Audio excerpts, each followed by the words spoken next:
Lookism chapter 581। भाई क्या chapter था ये। इससे ज्यादा हल्की स्टोरी लाइन मैंने आज तक नहीं देखी। नहीं आज तक पे देखिए। सो बेसिकली जिस मानवा को लोग 10 साल से फॉलो करते हुए आ रहे हैं और यही आस लगाए बैठे हैं कि हमको एक बिग डैडी लेवल टाइप का विलन देखने को मिलेगा जो हद से ज्यादा बुरा होगा, एब्सोल्यूट इवल होगा, उतना ही ग्रेट होगा कि सारे विलन्स की सीमाओं को पार कर दे। तो दिल को थाम के बैठना, क्योंकि सही में लुकिज्म में असलियत में कोई बुरा है ही नहीं। जेम्स ली भी अच्छा है, कीट किम भी अच्छा है, लोगन लुल्ली भी अच्छा है और डेरियस होंग के साथ साथ गैंगनम लैंडी लॉर्ड भी। नहीं, मैं मानता हूँ कि पीटीजे ग्रेट ऑथर है, लेकिन ये कॉपी पेस्ट वाले मेथड से अब लोग ऊब चुके हैं। एक कैरेक्टर जिसके माँ बाप ने उसको बचपन में ही त्याग दिया, फिर उसका हाथ किसी और ने थामा और वो उसका मेंटोर बन गया। फिर आगे चल के उस कैरेक्टर के हाथों से कोई क्राइम हो गया जिसका जिम्मेदार वो खुद को ठहराने लगा। मतलब सही में यार, अब ये ज्यादा हो रहा है। पीटीजे हर बार ये कॉपी पेस्ट वाला फॉर्मूला यूज करते आए हैं। बस थोड़ी कैरेक्टर्स को इधर उधर करके 19-20 का फर्क बता दो और एंगल्स को चेंज कर दो।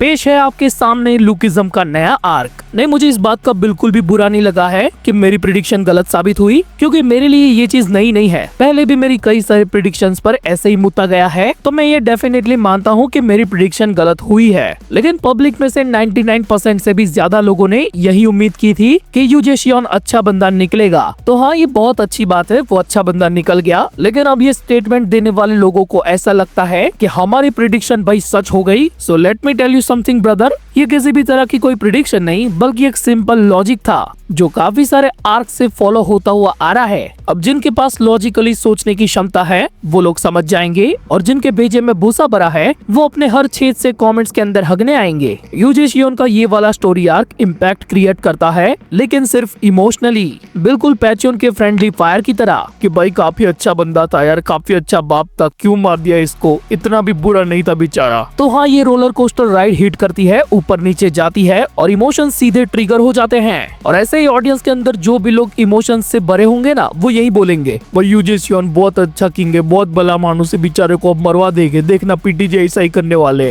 बट जो एक्चुअल लुकिज्म के रीडर्स है, जिन्होंने लुकिज्म की कल्ट फॉलोइंग बनाई है, मल्टीपल ओपी आर्क्स को फॉलो किया है, वो लोग इस इंचियन फिनाले से उतना खुश नहीं होंगे, क्योंकि इस इंचियन की स्टोरी को देखकर ऐसा लगता है कि शुरुआत से जो इंचियन का किंग हमें दिखाया गया था ना, वो जैगियोना इस स्टोरी लाइन में कम्प्लीटली ऐसे इरेज हो गया है और ये काफी तगड़े कैरेक्टर के साथ इनजस्टिस है। अब मुझे पता है कि पीटीजे कभी भी अपने किसी भी कैरेक्टर को ऊपर नीचे करके दिखा सकते हैं अपने हिसाब से, तो ऐसा ग्लो अप भी जैगियोना के लिए होगा ही होगा। लेकिन फ्यूचर में अभी जैगियोना को स्पीड सर्कल की बस नैनी बना के रख दिया है, जिसने पूरे 10 साल तक स्पीड के बचे कुचे सर्कल को गटर में संभाल के रखा, ताकि एक दिन ये भड़बुंजी का उनके अंदर छेद कर सके। एक तो पता नहीं कि इंचियन के अंदर आकर पब्लिक इतनी धीमे क्यों हो जाती है। डार्क क्रोकोडाइल सोसाइटी ने यहाँ आते ही बातें तो बड़ी बड़ी की थी कि हम लोग पूरे इंचियन को कॉन्कर कर लेंगे और उसके बाद बारी आएगी पूरे कोरिया की। लेकिन इंचियन के एक्चुअल किंग के मरने के 10 साल बाद भी वो लोग पूरे इंचियन पर कब्जा नहीं कर पाते। इनफैक्ट 10,000 बंदों की फौज होने के बावजूद भी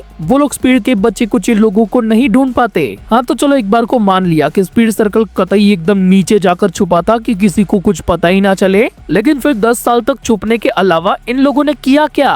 इन सबको पता था कि इंटरनल वॉर शुरू हो चुका है, हमें उसको खत्म करना होगा, पर इसके बावजूद मुझे नहीं लगता कि इन लोगों ने उसके लिए कोई ट्रेनिंग वगैरह की होगी। जैगियोना को छोड़कर इन बाकी लोगों ने 10 सालों तक गटर के अंदर पोशंपा ही खेला है। इससे अच्छे और तगड़े साइड क्वेस्ट जैगियोना ने पूरे किए हैं। लेकिन जब एक्चुअल बारी आती है उसके असली पोटेंशियल को दिखाने की कि कैसे वो अपने मेंटोर की लेगेसी को कैरी करता है, तो पीटीजे वहाँ पर हॉरंग स्वॉर्ड को घुसेड़ देते हैं गो के साथ, जो जैगियोना के लिए पावरफुल लेकिन अनजान बंदा होता है, पर फिर भी वो उसे युगांग हा की जैकेट दे देता है। अब यहाँ पर गो का कैरेक्टर पुराना और फैन फेवरेट है, तो लोग इतना ज्यादा माइंड नहीं करते, बिकॉज वो गो का पावर अप देखना चाहते हैं। और वो पावर अप भी ऐसे बंदे के सामने निकलता है जो प्री जनरेशन का बुढ़ाऊ है, जिसको ऑलरेडी लाइनमैन ने, ओजी डैनियल ने, जेक किम ने, सैमुअल सियो ने और जैगियोना ने एक एक लगाई है और अपनी अपनी अवेकन पावर के साथ बजाई है, और तब जाकर गो कुछ स्लैशेस खाने के बाद उसको गंदे तरीके से हराता है। वेल, मैंने अपनी थ्रू आउट वीडियो और लाइव स्ट्रीम के दौरान भी यूजे शियोन का अच्छा निकलने के बारे में जो भी प्रिडिक्शन थी उनको लेकर कुछ चीजें बस पॉइंट आउट की थी कि कैसे वो कीटे किम के अलायंस को एक्सेप्ट ना करके जेक किम से अलायंस बना रहा है। फिर जब ओजी डैनियल के साथ यूजे शियोन का फेस ऑफ होता है तब वो उसकी जैकेट को देखकर थोड़ी देर के लिए ऐसे गुस्सा हो जाता है, क्योंकि डीप डाउन वो तब भी अपने आप को स्पीड का ही एक मेंबर मान रहा था। इसके अलावा मैंने शुरुआत से जैगयोन की उस उंगली को पॉइंट आउट किया था जहाँ पर वो कटने का मार्क है और उस पर वो रिंग पहनता है,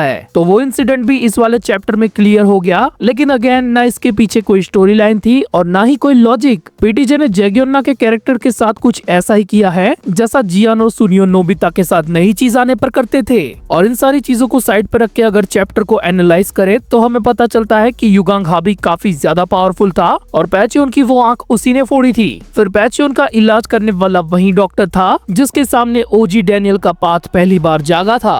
बेसिकली अभी तक इस पूरे आर्क में 20-25 कैरेक्टर्स ऐसे इंट्रोड्यूस करवा दिए गए हैं, लेकिन कौन कहां पर अपनी डेस्टिनी को फुलफिल कर रहा है ये किसी को पता ही नहीं है, क्योंकि खिचड़ी ही उस लेवल की बनी है। अब पसंद आने के लिए ये चैप्टर भी लोगों को अच्छा लग सकता है, लेकिन रेटिंग असलियत में सब कुछ बता देती है। अब ये मत कहना कि टाइम के साथ वो सब भी इम्प्रूव हो जाएगी, because this isn't the lookism we were meant to witness, not the one we should remember. सब कुछ करना इस दुनिया में यारो दिल न लगाना, मेरे जैसा इश्क तुम्हें भी कर देगा दीवाना। दिल जलता है दिल के कैसे तुमको दाग दिखाऊं, यारो रब से दुआ कर कि मैं उसको भूल जाऊं। मैं